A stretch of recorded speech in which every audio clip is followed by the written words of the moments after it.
Joshi from the uncommon mind talks and आज का episode बहुत ज़्यादा स्पेशल है. एक्चुअली स्पेशल एपिसोड नहीं है, स्पेशल है वो सर जिसकी वजह से आज का ये एपिसोड बहुत ज़्यादा इंस्पायरिंग होने वाला है, बहुत ज़्यादा अमेजिंग होने वाला है, नॉलेजेबल होने वाला है और इफेक्टफुल होने वाला है. Thank you so much Natarajan Pillai sir for being here for this podcast. Thank you for calling me बेटा. सर मैं आज बहुत ऑनर फील कर रहा हूँ क्योंकि आप Bombay stock exchange institute limited जो कि आई गेस एशिया का one of the top most finance का इंस्टीट्यूट है और वहाँ पे आप एक लीडिंग प्रोफेसर हो. तो मुझे बहुत पसंद है यूजुअली प्रोफेसर से बात करना. मुझे ऐसा लगता है कि जितने भी प्रोफेसर्स हैं, जितने भी टीचर्स हैं, उनकी नॉलेज बहुत ज़्यादा सुपर्ब होती है और उनसे बात ज़्यादा ही कुछ कन्वर्सेशन बहुत अच्छा होता है उनसे.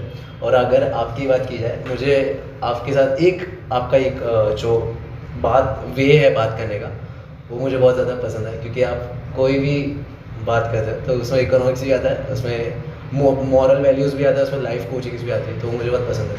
Thank you so much sir. आप यहाँ पे इट्स रियली प्राउड कि मैं अपने स्टूडेंट्स के मुंह से अपनी तारीफ सुन रहा हूँ. बहुत अच्छा लगा, बहुत अच्छा लगा. Thank you so much. ऐसा लग रहा है कि इसका कुछ तो अर्न किया है भाई. बैंक बैलेंस नहीं तो कम से कम लोगों के दिल में बैलेंस पहुँच जाता है. Yes sir, yes sir. Sir ये मेरा आई गेस गोल्डन रूल है जो मैंने बहुत सीखा है कि पॉडकास्ट का स्टार्टिंग है ना वो लाइफ स्टोरी से ही होता है क्योंकि मुझे ऐसा लगता है कि हर एक जो सब्जेक्ट है या हर एक इंसान जो भी जहाँ पे भी सक्सेसफुल होता है उसकी जो पीछे की जो लाइफ स्टोरी है वो बहुत ज़्यादा हेल्प करती है एक इंसान को आगे बढ़ाने में. और मुझे बहुत लोग जो लोग आपको जानते हैं वो तो पता है कि आप इकोनॉमिक के गुरु हो, मुझे ऐसा लगता है. बट इकोनॉमिक्स के पहले आपका लाइफ क्या था, मुझे वो जानना है सर. तो you want to know my student life और college life? Student life, college life. Okay, student life अगर बोला जाए तो actually I was a last bencher. Last bencher. Yeah, I'm always a last bencher. Yeah, and I love to be a last bencher. Because वो बहुत innovative होते हैं. First bencher वालों का फिक्स रहता है कि पढ़ना है, टीचर के सामने इंप्रेशन क्रिएट करना. और लास्ट बेंचर कहते हैं कि अब मैं ऐसा क्या करूँ कि लोग मुझे देखें. और डेली आप सेम नहीं कर सकते, तो आपको हर दिन नया सोचना पड़ता है. तो मुझे लगता है कि लास्ट बेंचर ज़्यादा इनोवेटिव होते हैं. तो बचपन से ही बहुत इनोवेटिव था. तो कभी अपने फ्रेंड्स लोग को सताना या टीचरों को कुछ मीम्स बनाना. और हमारे टाइम पे मीम्स बहुत अच्छे बनते थे क्योंकि वो फैलते नहीं थे. हाँ. तो कोई कॉपी नहीं कर सकता. हमारे मीम्स होते थे.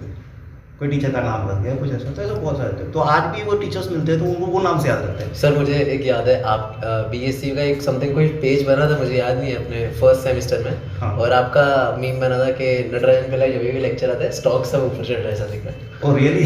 मैंने वो मीम नहीं देखा. ओके, तो आई थिंक वहाँ पर स्टॉक यानी कि मेरे बच्चों का दिल और दिमाग है. और मुझे पता है कि मेरे लेक्चर में जब भी आता हूँ मेरे बच्चों का दिमाग और दिल दोनों हाई पिच में होना चाहिए. अगर मैं अपनी एनर्जी आप लोग के अंदर नहीं डाल पाऊँ तो I am not a good teacher. तो मैं जब भी पढ़ाता हूँ सोच के पढ़ाता हूँ कि मैं अपने आप को पढ़ा रहा हूँ, मैं अपने आप को अपग्रेड कर रहा हूँ. और ये चीज़ मेरे बचपन में ऐसा नहीं था. मेरे बचपन में ऐसा है कि ठीक है मेरे को एवरी ईयर पास होना है, मुझे कैसे भी करके फेल नहीं होना है. क्योंकि मेरे घर पे एक रूल था कि जो फेल होगा वो गैरेज जाएगा. अच्छा ऐसा? हाँ, क्योंकि हम लोग कोलीवाड़ा के तो हम लोग के खुद के गैरेज जाऊँगा. तो वहाँ पर ऐसा था कि घर पे रूल था कि जो फेल होगा वो गैरेज संभाले. तो फादर आपके my father was a taxi driver. उसके पहले वो गैरेज का काम करते थे but he was a taxi driver. तो उन्होंने क्या सोच के रखा था कि ये लड़का बहुत हार्ड वर्किंग है और इनोवेटिव थिंकिंग है, तो अगर ये गैरेज लाइन में आएगा तो वो सक्सेस करेगा. अच्छा. क्यों पैसे कमाएगा. क्योंकि कैसा है कि उस जमाने में कैसा जितने ज़्यादा बच्चे उतना ज़्यादा पैसे, जितना जल्दी बच्चा काम पे लगे घर में इनकम ज़्यादा बढ़ जाती है. हाँ. तो उनको 5th स्टैंडर्ड से वो सोच रहे थे कि ठीक है अगर ये जल्दी काम पे लग जाएगा तो ये ब्रेड अर्निंग हो सकता है. बट अनफॉर्चुनेटली उनके तरफ से और मेरे तरफ से फॉर्चुनेटली कि मैं हर साल पास होते गया. पासिंग मार्क्स यू नो मेरे को आज भी याद है. मेरी बहुत क्लोज फ्रेंड्स है, मेरी मुँह बोली बहन भी है, निशा सिंह करके है, या भारती करके मेरी मुँह बोली बहन है. वो मुझे जब भी मिलते थे पूछते थे एग्जाम्स के बाद पास हो जाएगा ना रे, 7 मार्क तो आ जाएगा ना तुझे. ओके, तो ऐसे चीज़ें होती थी. फिर मेरा पास होने का अगर पूरा श्रेय बोलूँ तो सुरेश सर करके हैं जो मेरे क्लोज फ्रेंड्स हैं. वो जब से मेरे लाइफ में आया मैंने फेलियर देखा नहीं. अच्छा. तो वो ऐसे करते थे कि लास्ट दिन सब जन बैठ के पढ़ने का. ऐसा क्यों? मतलब हम लोग एक्चुअली कैसा है, we have been using staying in slum area. तो हम लोग झोपड़पट्टी में रहते थे और हमारे पास पढ़ने का जगह नहीं होता था क्योंकि 1 रूम था, किचन विचन कुछ नहीं होता था. तो हम लोग जब पढ़ने बैठते थे माँ बाप को सोने का टाइम हो जाता था, लाइट चालू नहीं रख सकते थे. तो एग्जाम के टाइम पे सुरेश सर के पापा जो थे ये तो गवर्नमेंट सर्वेंट, वो साइंस हॉस्पिटल में काम करते थे. तो हम लोग उनके टेरेस में जाए क्योंकि उनको गवर्नमेंट क्वार्टर्स था, तो उनके टेरेस में लाइट ला के हम लोग पढ़ते थे. और ऐसे पढ़ते थे कि हर एग्जाम में पास हो जाए. अच्छा। तो वो इनोवेटिव था हम लोग के कि कुछ नया करें। तो उसमें 2 घंटे की पढ़ाई होती थी, बट पूरी नाइट स्टे होता था। अच्छा। बट उस नाइट स्टे में हम लोग बहुत कुछ करते थे पढ़ाई छोड़ के।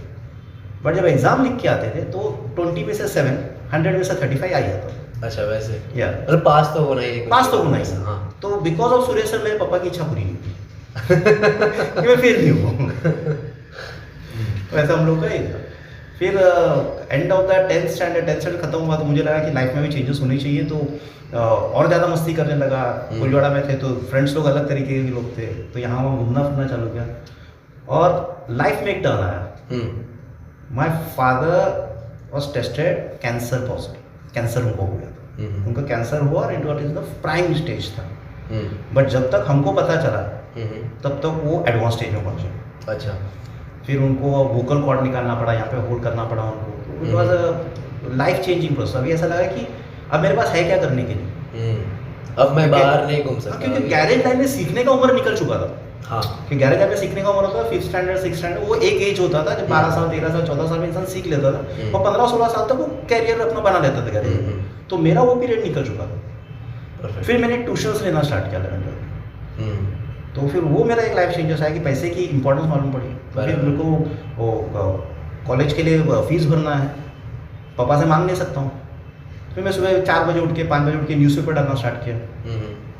हर वेकेशंस में कहीं ना कहीं जॉब करते थे हम लोग, जाके फैक्ट्रीज वगैरह में लेबर जॉब करते थे। फिर सन ब्रांड अम्ब्रेला जो है, जो बहुत फेमस ब्रांड है, हाँ, तो वहाँ पर एज अ सेल्समैन काम किया। अच्छा। फिर बहुत सारा लाइफ में मेरा ऐसा चेंजेस आया कि मेरा कॉन्फिडेंस लेवल बढ़ा बिकॉज ऑफ दैट सेल्समैन। हाँ, सेल्स में मोस्ट ऑफ कॉन्फिडेंस बढ़ता है। तो लोगों से बात करना, इंटरेक्ट करना, वो सब चीज़ आने लग गया। इंग्लिश में कॉन्फिडेंस आने लग गया कि तभी हम लोग का इंग्लिश इतना अच्छा नहीं था। इंग्लिश में पढ़ते थे बट इंग्लिश नहीं आता, क्योंकि हमारे टीचर भी हिंदी में बात करते, इससे हम लोग को आंसर पेपर इंग्लिश में होता था। बाकी rest of everything is in Hindi, including teachers are always talking in Hindi. फिर वो चेंजेस आना स्टार्ट हुआ। तो फिर आस्ते आस्ते ग्रेजुएशन की तरफ बढ़ने लगा। 12th स्टैंडर्ड कैसे कैसे पास हो गए।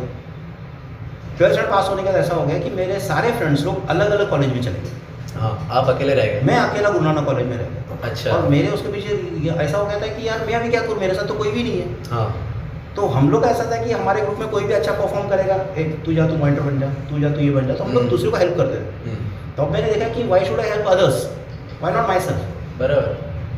तो वहाँ पर एक NSS का मीटिंग हुआ कि पूरे कॉलेज में झाड़ू मारना है, ये यार पूरे कॉलेज में झाड़ू मारना है। बट एक हम लोग को लालच दिया कि जो NSS में सेलेक्ट होगा उसको लास्ट में 10 मार्क मिलेंगे। अच्छा। यार पासिंग होने के लिए तो बहुत काम आएगा ये। तो पासिंग मार्क लेने के लिए मैंने NSS ज्वाइन किया। बट वो मेरे लाइफ का second turning point after my father's cancer, वो मेरा सेकंड टर्निंग पॉइंट।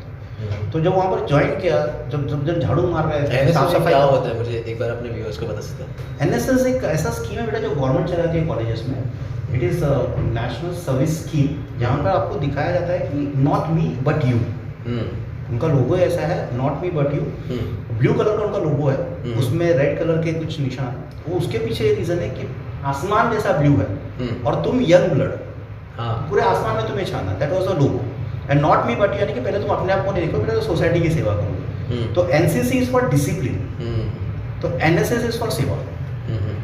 तो उसमें जब ज्वाइन हुआ, तो जब झाड़ू वाड़ू चल रहा था, तो मैंने बोला यार ये तो उधर बराबर नहीं हो रहा, इधर बराबर नहीं हो रहा। तो मैं 2-3 दिन को डांट रहा था।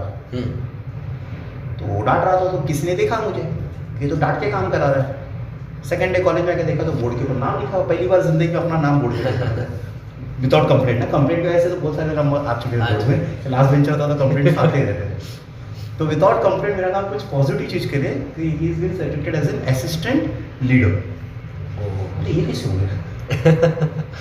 From that day onwards I came to know कि रेस्पॉन्सिबिलिटी जब आती है सर के ऊपर, तो केपेबल इंसान उस रेस्पॉन्सिबिलिटी से आगे बढ़ता है, और जो केपेबल नहीं है उस रेस्पॉन्सिबिलिटी से वो टूट जाता है। सर, ये तो आपका इकोनॉमिक्स के पहले वाला लाइफ था। मुझे जानना है इकोनॉमिक्स कहाँ से है? मैंने अभी थोड़े टाइम पहले एक बुक पढ़ा था, स्टार्ट विथ वाई, और बहुत अच्छी बुक है। और उसमें एक्चुअली मेन उसका कहना ये है कि कोई भी काम शुरू कर रहे हो तो उससे पहले वाई पूछो कि वो काम करने का रीज़न क्या है, और वो वाई जितना स्ट्रांग रहेगा, आपका काम करने का जो स्ट्रेंथ है, जो पावर है, और जो मोटिवेशन है, वो ज़्यादा रहेगा। सर इकोनॉमिक्स क्यों, वाई इकोनॉमिक्स? क्योंकि आप ऐसे इकोनॉमिक्स में अभी फ़िलहाल बहुत मेरे हिसाब से the best professor in India for economics is okay I got okay. वो तो आप लोगों का रेस्पेक्ट और प्यार है बेटा, और बेस्ट तो मैं कभी नहीं मानता हूँ, because I always choose to be better than the best.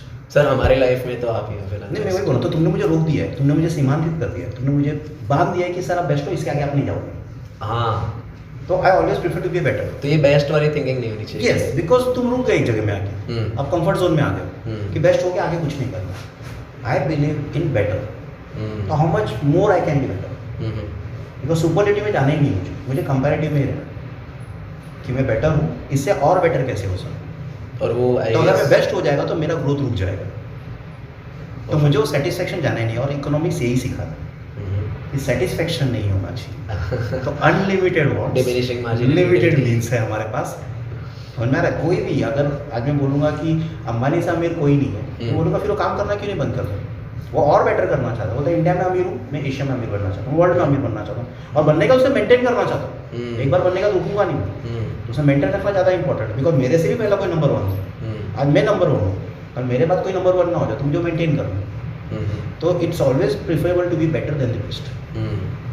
Sir मैंने जितने भी इकोनॉमिस्ट सुने हैं, देखे हैं, और जितने मैंने आर्टिकल्स पढ़े हैं, कभी बहुत सारे थीसिस भी पढ़े इकोनॉमिक्स के ऊपर, तो मैंने ये देखा है कि इकोनॉमिक्स के जो डेफिनेशंस होते हैं वो बहुत, हर एक इंसान अपने अपने इकोनॉमिक्स के डेफिनेशन को बहुत अलग अलग डिफाइन करते हैं, और बहुत ज़्यादा अलग अलग होते हैं। एक बोलता है डिमांड सप्लाई इकोनॉमिक्स है, एक बोलता है कि मनी इकोनॉमिक्स है। सर आपका क्या व्यू है, what is economics as per you? Okay, अभी कोरोना चालू, हाँ, एक मशीन बहुत बिक रही है, आपके फिंगर्स में लगाना पड़ रहा है, क्या बोलते हैं उसे? ऑक्सीमीटर। Very good, oximeter. हाँ, अगर मैं अभी आपको एक ऑक्सीमीटर लगाऊं, मेरे को एक ऑक्सीमीटर लगाऊं, क्या हम दोनों का सेम आएगा ऑक्सी लेवल? नहीं आएगा। मैं, हम लोग सेम रूम में बैठे हैं, हाँ, सेम हवा है, तो क्यों सेम नहीं आ रहा है? बॉडी अलग है। तो बॉडी, तो हर इकोनॉमी के लिए हर इंसान अपने तरीके से सोचता है, हर एक का अपना पर्सपेक्टिव होता है, अपना व्यू रहता है, और उस व्यू के अंदर है ना सब जन एक चीज़ लेके चलते हैं। जैसे हम लोग क्या बोलते हैं बेटा, कि ये रहेगा तो ही होगा, क्या बोलते हैं उसे? एजम्पशन। हाँ, राइट। वो एजम्पशन बोलना बहुत ज़रूरी है, वरना पंपिंग तो मशीन भी होता है, बट उसमें जान नहीं होती। बट क्या इकोनॉमी एजम्पशन सिर्फ है? इकोनॉमी में अगर एजम्पशन नहीं है तो फिर आपका व्यू उसके साथ जस्टिफाई नहीं करेगा। आपका व्यू जस्टिफाई तभी करेगा जब आप अपना एजम्पशन के बारे में बात करो। मैं कुछ और एज्यूम कर रहा हूँ और आप कुछ और। मेरे अगर मैं बोलता हूँ कि अर्निंग मनी इज इकोनॉमिक्स, तो it is incomplete, because ethical non ethical आ जाता है। Now again, what is ethical and what is non ethical? एक आदमी चाकू लेके पेट फाड़ता है, इट इज एथिकल और नॉन एथिकल? सर वो डॉक्टर हो तो अलग बात। हाँ, तो अगेन तेरा चेंज हुआ। हाँ, इफ बोला तुमने, बट जिसको मालूम है कि इसका पेट फाड़ने से मेरा देश बचेगा, तो वो भी आर्मी मैन है ना, वो भी तो एथिकल हो गया। हाँ, बट तुमने किसी और के हीरो को मार दिया ना, क्योंकि पाकिस्तान का है या चाइना का है, जो भी है वो उनका हीरो। कंट्रोवर्सी वैसी है। कंट्रोवर्सी है। तो इकोनॉमी भी ऐसी है कि एक इंसान अपना पर्सपेक्टिव बनाता है, उस पर्सपेक्टिव के ऊपर वो बात करता है। तो मैं इसलिए हमेशा बोलता हूँ कि टेक्स्ट बुक जो फॉलो करते हैं वो सिर्फ ऐसा गाइड होना चाहिए, और गाइड कभी लाइफ को सक्सेस नहीं करेगी, वो आपको हेल्प करेगी। सक्सेस तो आपके ऊपर है। Think out of the box, talk out of the box, go your own way. So Natarajan Pillai sir का डेफिनेशन क्या है इकोनॉमिक्स के? That's what I said. Final definition है। फाइनल डेफिनेशन ये है कि never be satisfied. Liability will give you success. maybe it hears like a contradictory, but मैं बोलता हूँ कि लायबिलिटी एक रहना बहुत ज़रूरी है। फॉर एग्जाम्पल, अगर आप बोलते हो कि मेरे घर पे एसी लग गया और आप सेटिस्फाई होकर सो गए, तो आपका ग्रोथ रुक गया। आप एसी लगाने का क्या सोचना है कि ये घर में ये एसी लगने से अच्छा काश 2 BHK होता है, इससे बड़ा एसी हो सकता था। तो आप एक लायबिलिटी बढ़ाओ, मेरे को 2 BHK लेना है। आपने पहला मारुति कार ले लिया, आपका सेटिस्फेक्शन हो गया, आप रुक गए, नहीं चलेगा, आपको लायबिलिटी बढ़ाना पड़ेगा। यार मारुति कार से मैं हस्बैंड वाइफ ठीक था, कल बच्चा होगा, उसकी फैमिली बढ़ेगी, मुझे बड़ी कार चाहिए। तो कंफर्टेबल जोन में जब आप रहते हो तो आप अपने आप को आगे नहीं बढ़ा सकते हो। इकोनॉमिक्स में सबसे ज़रूरी है अनकंफर्टेबल जोन में हो, आप लायबिलिटी के साथ चलो। अगर मैं आपके ऊपर है ना हर महीने 20,000 का EMI डाल दूँ ना, आपको नींद आएगा क्या? नहीं आएगा, उल्टे में वर्क आपको प्रेशर रहेगा। बेटा हम लोग वो जनरेशन से हैं जब संडे को बीच रोड में क्रिकेट खेला करते थे। हाँ, हम लोग वो जनरेशन जब संडे को बीच रोड पे क्रिकेट खेलते थे, बिकॉज गाड़ियाँ नहीं निकलती थी संडे को, लोग संडे को छुट्टी मनाते थे। बट जब से क्रेडिट कार्ड आया लाइफ चेंज हो गई। तो क्रेडिट कार्ड क्या लाइफ चेंज की कि क्रेडिट कार्ड में इंसान खर्चा करता है फिर बिल भरता है। समझा रहे? पहले पुराने बिल्डिंग्स को देख लो, ग्राउंड फ्लोर रहते थे, आज ग्राउंड फ्लोर कहाँ जिंदा है? ग्राउंड फ्लोर खत्म हो गई। क्यों? ग्राउंड फ्लोर में मुझे गाड़ी खड़ी करनी है, ग्राउंड फ्लोर में गाड़ी खड़ी करनी है, अंडरग्राउंड में गाड़ी खड़ी होती है, first floor, second floor, third floor, 4 floor तक आपके पास गाड़ियाँ हैं। तो ग्राउंड फ्लोर कहाँ से आएगी? आपका फर्स्ट फ्लोर स्टार्ट होता है 6वें माले से।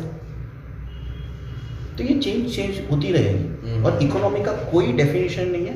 मेरा जो डेफिनेशन है वो भी आज जो है वो कल चेंज होगा और होना भी चाहिए। बिकॉज इंसान अगर अपने आप को फिक्स करके चलेगा तो वो नहीं चलेगा। The life there is one thing which is fix is change. Sir आपने एक बार लेक्चर के टाइम पे बोला था कि हमारे जो फेस्टिवल्स जिस हिसाब से अरेंज्ड है, हमारे एंसेस्टर्स जो है उन्होंने बहुत परफेक्टली फेस्टिवल्स को अरेंज करके लाया है जिससे इकोनॉमिक्स को रिवाइव कर सकते हैं। तो क्या था, आप बोल सकते हैं क्लियर? तो बट एक्चुअली हमारा फेस्टिवल्स है ना, ये इकोनॉमिकल बेस्ड है और साइंटिफिक बेस्ड है। जैसे आप बोलते हो कि गुड़ी पड़वा भी आ रही है, तो गुड़ी पड़वा में तिल गुड़ खाओ। भाई तिल गुड़ वो मौसम के हिसाब से साइंटिफिक हुए तिल गुड़ अच्छा रहता है। अब मैं स्टार्टिंग से स्टार्ट करता हूँ कि हमारा फेस्टिवल्स चलता कैसा है। अभी आप ध्यान से देखो, गणेश चतुर्थी में सबसे ज़्यादा खर्चा होता है। गणपति में हम लोग क्योंकि वो पहला घर पे गणपति आता था, अभी तो चलो लोकमान्य तिलक उन्होंने बाहर लेके आए, बट उस जमाने से फेस्टिवल्स में गणपति पापा घर पे आते थे। हाँ, वो तुम्हारा घर नहीं है, वो मामा का घर है गणपति का। अच्छा, ये तो गणपति जी अपने मामा के घर पे आ रहे, तो मामा क्या करता है उसको तरह तरह के बचपन में हम लोग बोलते हैं ना, क्या कुछ खाया मामा के लड्डू पेड़ा, है ना। तो गणपति बप्पा के ऊपर है वो। तो जब आने वाला है मेरा भांजा आने वाला है, तो उसके लिए मुझे पैसा बचाना है। तो गणपति के आने से पहले अगर आप ध्यान दो तो एक पीरियड होता है जिसको हम लोग क्या कहते हैं महाराष्ट्र लोग, जब बिल्कुल नॉनवेज बंद होता है। याद मुझे नहीं पता, आपको याद नहीं है? आपको पता नहीं है? ओके। उस पीरियड को महाराष्ट्र लोग बहुत ही प्योर मानते हैं। उस टाइम पे नॉनवेज बंद हो जाता है, एग वगैरह बंद हो जाता है, बाकी कुछ खाना एकदम अवॉइड करते हैं। और उस ज़माने में नॉनवेज ही सबसे ज़्यादा खर्चा होता था। अच्छा, ओके, नॉनवेज ही सबसे ज़्यादा खर्चा होता, तो नॉनवेज बंद कर देते। बट तो भी अगर वो ज़माने में जहाँ पे इकोनॉमिक्स इतनी नहीं थी स्ट्रॉन्ग और लोगों के पास इतना एक्सपेंस करने के लिए पैसे भी नहीं थे, तो भी नॉनवेज लोग खाते थे। नॉनवेज खाते थे कि उस टाइम पे उस पैसे को अलग तरीके से होता था ना। अभी आज हमारे लिए जो महंगा है उस ज़माने में अलग महंगा था। मैंने बचपन में 5 पैसा 10 पैसा देखा, आपने देखा है क्या? नहीं। तो मेरे लिए वो 4 आना 8 आना महंगा था। आप लोग के लिए 1 रुपया सस्ता है, लेकिन 10 रुपया महंगा है। तो आपका बच्चा अगर 10 रुपये स्टार्ट करे, अगर अपना करेंसी और ख़राब हो जाए तो, which I don't believe it will to happen, because India का इकोनॉमी काफ़ी प्रोग्रेसिव है। तो I am coming back to the topic, इसका हम लोग बाद में बात करेंगे। तो उस टाइम पे 1 महीना तक नॉनवेज नहीं खाते थे, वो खर्चा बचाते थे ताकि वो गणेश चतुर्थी पे खर्चा कर सके। फिर उसके बाद गणेश चतुर्थी और नवरात्रि के बीच में श्राद्ध का महीना आता है। तो आगे तो our economy is based on recession and surplus expenditure, recession and surplus. फिर नवरात्रि और दिवाली के पीछे फिर एक गैप आता है। तो उस टाइम पे भी वो लोग खर्चा नहीं करते, बोलते नया शादी नहीं करने का, डूबा हुआ है तो चांद डूबा हुआ है, तो उस टाइम पे भी नहीं करते, तो उस टाइम पे भी रोक देते थे। फिर दिवाली में खर्चा कर रहे थे, तो वो बीच में गैप मिल जाता है, तो गैप में उन लोग पैसा जमा करने को टाइम मिल जाता। तो इट रियली शोज कि हमारे जो एंसेस्टर्स थे वो पैसे की कदर भी करते थे, पैसे को किस तरह से यूटिलाइज करना वो भी जानते थे, कब खर्चा करना ताकि मार्केट के अंदर कैसा पंप। अभी तो बोलते हैं गवर्नमेंट पैसा मार्केट में पंप करनी चाहिए। हाँ, तो इसलिए रोड खोदो, रोड बनाओ, रोड खोदो, रोड बनाओ। तो टेक्निकली गलत नहीं है, क्योंकि वहाँ के लोगों को पैसा उठा के फेंक नहीं सकते, तो उनको काम देना पड़ेगा। तो मार्केट में गवर्नमेंट पैसा सप्लाई करती है, तो हमारा फेस्टिवल जो है वो मार्केट में पैसा सप्लाई करता है। तो इसलिए अगर आस्ते आस्ते अगर हमारा फेस्टिवल खत्म हुआ तो इंडिया का इकोनॉमी रेसेशन देखता है, डिप्रेशन नहीं देखता। अगर फेस्टिवल खत्म हुआ तो इंडिया का इकोनॉमी डिप्रेशन भी देखेगा, and which is worst for India economy. तो हम लोग कैसे टॉप में रहते हैं, रेसेशन होता है, डिप्रेशन से जाने से पहले ही वापस हम लोग टॉप होते हैं। तो ये साइकिल कंप्लीट होने नहीं देता है बिकॉज ऑफ आवर फेस्टिवल्स। तो festival is actually circulation of money. इससे मैं आप लोगों को ही बोलता हूँ कि अगर आप कभी मंदिर जाते हो या मस्जिद जाते हो, इवन तो आपको ऐसा लगता है कि मैं नास्तिक हूँ, मैं भगवान पे बिलीव नहीं करता हूँ, कोई प्रॉब्लम नहीं, मत करो भगवान पे बिलीव। इंसान पे तो बिलीव करते हो, इकोनॉमिक्स में तो बिलीव करते हो, तो बाहर जो दुकान वाले बैठते हैं पेड़ा लेके खा लो, मत चढ़ो मंदिर में, खुद खा लो, लड्डू लेके खा लो। बिकॉज वहाँ पे जो दुकान वाले बैठे हैं वो भगवान के भरोसे नहीं बैठे हैं, आपके भरोसे बैठे, कस्टमर्स के कस्टमर्स आएंगे तो वो इकोनॉमी चलेगी। ओके, मस्जिद जाते हो, चद्दर मत चढ़ाओ, मस्जिद में चढ़ाओ कोई बात नहीं, बट वो चद्दर लेके फुटपाथ में जो सो रहे हो उसको चढ़ा दो। अरे खुद पहन लो, नो प्रॉब्लम, एटलीस्ट पैसा खर्चा करो। चर्च जाते हो, कैंडल लो, तुमको लगता नहीं कि जीसस को कैंडल चाहिए, नो प्रॉब्लम, तुम नहीं मानते हो भगवान को, नो प्रॉब्लम, बट क्या वो कैंडल लेके तुम अपने घर पे नहीं लेके आ सकते हो? बर्थडे मनाओ उसमें से, रात को कैंडल लाइट डिनर करो। तो एक्सपेंस जो होता है तो वो एक्सपेंस जो मंदिर मस्जिद चर्च के बाहर होना चाहिए वो होना चाहिए। This is economical, money circulate होता है, ऑफ कोर्स मनी सर्कुलेट होता है। तुम ट्रेन में जाते हो, कोई 5 रुपये कोई बेच रहा है, कोई 10 रुपये कोई बेच रहा है, खरीदो ना, तुमको क्या फर्क पड़ता है? वो 5-10 रुपये भीख देने से अच्छा है तुम उस आदमी से खरीदो। वो तुम्हारे काम का नहीं है, तुम घर पे आके बॉक्स बनाओ उसमें डाल दो। बट एक छोटा पैसा निकलना चाहिए, बिकॉज छोटे पैसे गरीबों के पास जाता है और यही पैसा सर्कुलेट होकर आपके पास आती है। फिर बोलते हो आप इकोनॉमिक रिसेशन में चल रहा है, खर्चा ही नहीं करोगे तो इकोनॉमिक रिसेशन में चलेगा। Money is need to flow, मन जा रहा है, money is need to flow, either it is from a गरीब आदमी या पॉलिटिशियन। पैसे को बाहर निकलना बहुत जरूरी है। यस, ये बहुत परफेक्ट था। आई गेस ये मेरा जो क्वेश्चन था उसका परफेक्ट आंसर आ गया। सर, एंसेस्टर्स की बात करें तो एक हर जगह पे एक प्रोज होता है, एक कॉन्स होता है। प्रोज ये आपने जो बोला वो, कॉन्स मुझे एक मेरा पर्टिकुलर है कि जो पहले का जो ओल्ड थिंकिंग था वो अभी भी सेविंग्स पे ज़्यादा बिलीव करता है, बट इन्वेस्टमेंट वही रिस्की समझते हैं। ऐसे यूथ है अभी 18-19 ईयर्स के जो मोस्ट ऑफ इन्वेस्टमेंट पे जा रहे हैं अभी, जैसे हम लोग हैं BSc से सीख रहे हैं, तो इन्वेस्टमेंट क्या है, फाइनेंस, यूजुअली जो वर्ड है फाइनेंशियल लिटरेसी, वो इंडिया में एज ए यूथ अभी आ रही है, बट पहले इतनी नहीं थी।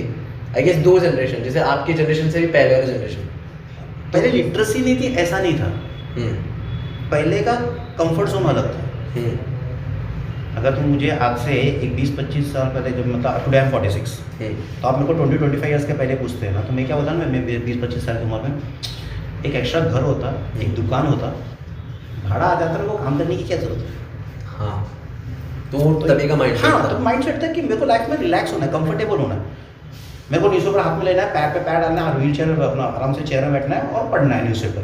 तो करना है कि इंडिया का इकोनॉमी बर्बाद हो गया। One of the source is me, because I always think कि जैसा अभी थोड़ा टाइम पहले बोला था मैंने कि लायबिलिटी होना बहुत ज़रूरी है, तभी इकोनॉमी प्रोग्रेस करेगा। तो आपको सेटिस्फैक्शन वाला जो टर्म है वो नहीं होना चाहिए। आपको हमेशा सोचना चाहिए कि मैं प्रोग्रेस और कैसे हूँ, मैं और कहाँ पे अपना पैसा खर्चा करूँ, या मैं और कहाँ से कुछ और कमा लूँ। जिस दिन आप थक के रुक गए उस दिन आप खत्म हो। देखो, डेड बॉडी और लिविंग इंसान में यही फर्क है। डेड बॉडी कुछ नहीं कर सकती है और लिविंग इंसान बहुत कुछ कर सकता है। जब आप बोलते हो कि मुझे कुछ नहीं करना, मेरा सब कुछ हो गया, तो यू आर डेड बॉडी। तो डेथ ऑफ इकोनॉमिक लिटरेचर से डेथ ऑफ, ऐसा बोल सकते हैं जो कंफर्ट जोन है वो एक्चुअली आपको मार रहा है। हाँ, बिकॉज कंफर्ट जोन आपको प्रोग्रेस करने नहीं दे रहा। आपको कंफर्ट हो गया, सब कुछ मिल गया, आपको ऐसा सोच रहे हो। फॉर एग्जाम्पल, मैं अगर आपको बोलूँ, आप अपने लाइफ में डेफिनेट आप बहुत सक्सेस करने हो लाइफ में, बट सपोज इन केस अगर नहीं सक्सेस हुआ, तो आपका बेटा बोल रहा है कि पापा 5 स्टार होटल जाते हैं, तो तुम अगर उसको ये स्टेटमेंट देते हो, अरे 5 स्टार होटल तो वो लोग जाते हैं जो हराम की कमाते हैं, चीटिंग करते हैं, वो लोग जाते हैं, ये क्या बात होगी? ये तो तेरा डिस्कम्फर्ट है कि तू नहीं कमा पाया। जो 5 स्टार होटल जाते हैं क्या सबके सब हराम की कमाई खा रहे हैं? और वो सिर्फ छुपाने के लिए, वो अपना नेगेटिवनेस छुपाने के लिए, अपना फेलियर छुपाने के लिए बोलता है। समझा रहा है? तो तेरे अंदर वो कीमत होनी चाहिए थी, बेटा 5 स्टार होटल जाना है, नेक्स्ट बर्थडे में तो वो 5 स्टार होटल लेके जाऊंगा, जो मांगेगा वो देगा। That is your economic growth. ये बोल देना कि वो सब चोर लोग ही जाते हैं, ये बड़ी बड़ी गाड़ियां तो चोरों के पास ही होती है। नो, हर आदमी चोर नहीं होता है, और अगर हर आदमी चोर है तो हर आदमी जेल में होना। सर, आप बोल रहे हो कि सेटिस्फेक्शन अगर ना हो तो ग्रोथ नहीं होता, बट सेटिस्फेक्शन भी तो जरूरी है ना लाइफ में। सेटिस्फेक्शन होने का तो रुकना नहीं है, because economic says unlimited wants होनी चाहिए। तो तुम्हारी वांट्स लिमिटेड कैसे होगी? तो बेसिक कॉन्सेप्ट ही खत्म कर देगा। इकोनॉमिक का सबसे फर्स्ट पॉइंट है कि unlimited wants. Limited means resources limited है दुनिया में, तेरे वांट्स अनलिमिटेड, तो वो सब कुछ चाहिए। तो सब कुछ चाहिए तो सब कुछ डालना भी तो पड़ेगा। तो अब सेटिस्फेक्शन कैसे हो सकता है? तो satisfaction is a wrong word in economics. But sir, अगर एग्जांपल ले रहे कि अगर एक इंसान सेटिस्फाइड ही नहीं है तो फिर वो काम कर रहा है, तो मतलब क्या है उसका? वो सेटिस्फाइड नहीं है ऐसा नहीं है। एक सेटिस्फेक्शन पूरा होने के बाद दूसरा सेटिस्फेक्शन ले जाना चाहिए। हाँ, जैसे आपने चिकन खा लिया, पेट भर के आपका खाना हो गया, तो इसका मतलब ये नहीं कि आप नेक्स्ट टाइम खाना नहीं खाओगे, और ये भी नहीं होना चाहिए कि आप नेक्स्ट टाइम सेम खाना खाओगे। अगर अभी मुझे पनीर पसंद है तो बाद में मशरूम पसंद होना चाहिए। तुम 3 टाइम पनीर खाओगे ना, एक दिन पनीर का पीक आ जाएगा, आप पनीर से नफरत करना स्टार्ट कर दो। तो इसलिए आपका व्यूज़ चेंज होते रहने चाहिए, आपका परसेप्शन चेंज होता रहना चाहिए, आपका चॉइस चेंज होना चाहिए। सर इंडिया अभी एक ग्लोबल कॉम्पिटिटर के हिसाब से खड़ा है पूरे वर्ल्ड के सामने, और बहुत सारी कंपनीज भी इंडिया में शिफ्ट हो रही है। आई गेस कोविड-19 की वजह से चाइना में लोग अभी पता नहीं क्यों ऐसा ये हवा बन गया है कि ज़्यादा भरोसा नहीं रखते, और इंडिया में शिफ्ट हो रही है ऐसे मुझे न्यूज़ आ रहे हैं। तो ये क्या इफेक्ट करेगा? It is a matter of distrust and trust. China को आज जितना ऊपर पहुंचाया है तो चाइना ने नहीं पहुंचाया, चाइना के कस्टमर्स ने उनको चाइना बनाया। Can you explain it? For example China कुछ भी प्रोड्यूस करता है तो वर्ल्ड में अगर वो चीप क्वालिटी है या बेस्ट क्वालिटी है, उसके बाद बायर है। हाँ, चीप क्वालिटी के लिए भी बायर है और टॉप क्वालिटी के लिए बायर। तो चाइना को चाइना बनाया तो because of the buyers. But after this Covid जो उसको ओपनली बोल देना चाहिए था कि हाँ मेरे से गलती हो गई, ऐसा चीज हो गया, बट वो बोल नहीं सकता क्योंकि पूरी दुनिया उसके ऊपर केस कर देगी, और जो लॉसेस हुआ है वो चाइना को बेयर करना पड़ेगा। इट्स इम्पॉसिबल टू बेयर, जिसमें चाइना कभी मानेगा ही। सेकेंडली लोग ऐसा बोल रहे हैं कि अरे तू गलती मानना, और तू गलती मानने को तैयार नहीं है तो मैं तेरे पास से सामान क्यों खरीदूं? तो पब्लिक देख रही है कि हम लोग एक अल्टरनेटिव चाहिए, ताकि मोनोपोली चल रहा है चाइना का, उभरे को। और सेकेंड थिंग, इंडिया ही एक ऐसा कंट्री है जिसके पास इतना ह्यूज पॉपुलेशन है, रिसोर्सेस है, ह्यूज लैंड है, मैन्युफैक्चरिंग। कस्टमर को उसकी जरूरत है। अभी आईफोन का कस्टमर उसको मालूम है कौन है, वो चाहे चाइना में बनाए, ग्रीस में बनाए या इंडिया में बनाए, उसका कस्टमर उसको मालूम है कौन है। तो उसको मेन चीज है कि मैं चाइना पे कोई टोटल निर्भर ना हो, तो मुझे एक अल्टरनेटिव चाहिए।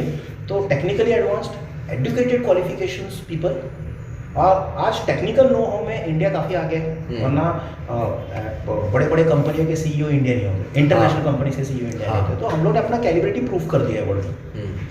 सेकेंडली, हम लोग है ना एक तरह का माइंड सेट है कि कंपनी में जब हम काम करते हैं ना, वी पुट 100% इन दैट। और हम लोग कभी नहीं बोलते कि I am working in iPhone बोलते हैं हम लोग कि आईफोन मेरा कंपनी है। तो व्हेन यू से मेरा company, you put 100% in that. You never say कि मेरा बॉस, बोलते कि नहीं मेरा कंपनी, मेरा घर का कंपनी, आप मेरे कंपनी में काम करता हूँ, तो हम लोग की कंपनी ऐसा करती है। तो फॉरेनर्स ने देखा है कि इंडिया जब डेस्परेटली काम करता है तो प्रोडक्शन, एफिशिएंसी सब चीज में वेस्ट होता है। तो आफ्टर चाइना, कि चाइना में कैसा है ना, जबरदस्ती गवर्नमेंट बोलती है करके लोगों को काम करना पड़ता है, डंडा पड़ेगा और ना खाना नहीं मिलेगा। बट इंडिया में ऐसा नहीं है, इंडिया में लॉयल्टी है। सर आई गेस वो है ना एक ड्यूटी, ऐसा जबरदस्ती ड्यूटी बेटर है वैसा चाइना में, बट इंडिया आई गेस मुझे लगता है इमोशंस पे ज्यादा काम होता है। हाँ यार मेरा है। देखो फॉरेन में कैसा हमने, अगर आप दूसरे कंट्रीज में देखा जाए, वहाँ पर बॉस मिलता है ना तो उसको 6 बजे बोलता है चल पार्टनर के दारू पी।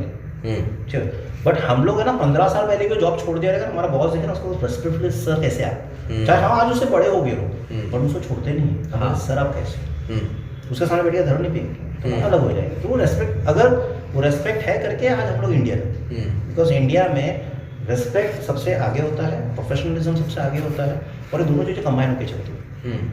तो उसके वजह से वर्ल्ड को आज भरोसा है तो इंडिया पे ही है कि जो आगे लेके जाए, because population, resources and again same thing, desperation to work and get succeeded. और ये एक स्ट्रेंथ है इंडिया का, बिकॉज आज एजुकेशनल क्वालिफिकेशन बहुत ज़्यादा है बेटा। आज के डेट में हमारे पास जितने इंजीनियर्स है पूरे वर्ल्ड में नहीं है, अकेला इंडिया जितना डोमिनेट करता है पढ़े लिखों में, उतना किधर भी नहीं है।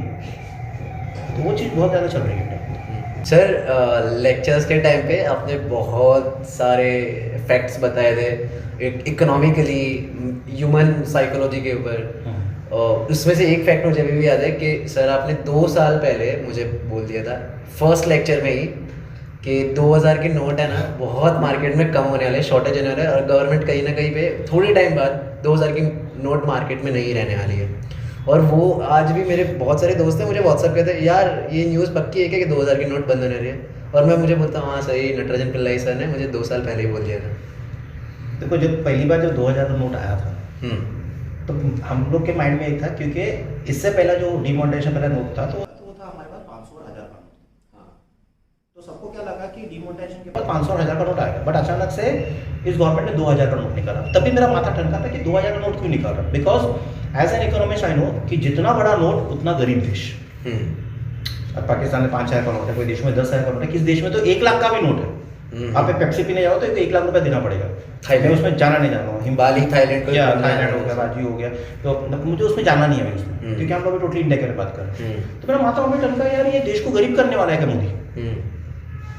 फिर जैसा सा टाइम गया तो उसने 2000 के नोट के बाद सीधा उसने 200 का नोट निकाला, फिर 500 का नोट निकाला, और उसके बाद वेट कर रहा हूँ 1000 का नोट आ जाएगा, कल आएगा, वो नहीं आया, है ना। बाकी दुनिया के सारे रंग आ गए, पिंक कलर आ गया, ब्लू आ गया, मजेंटा आ गया, इंडिया के सारे कलर आ गए, बट ये क्यों नहीं आ रहा।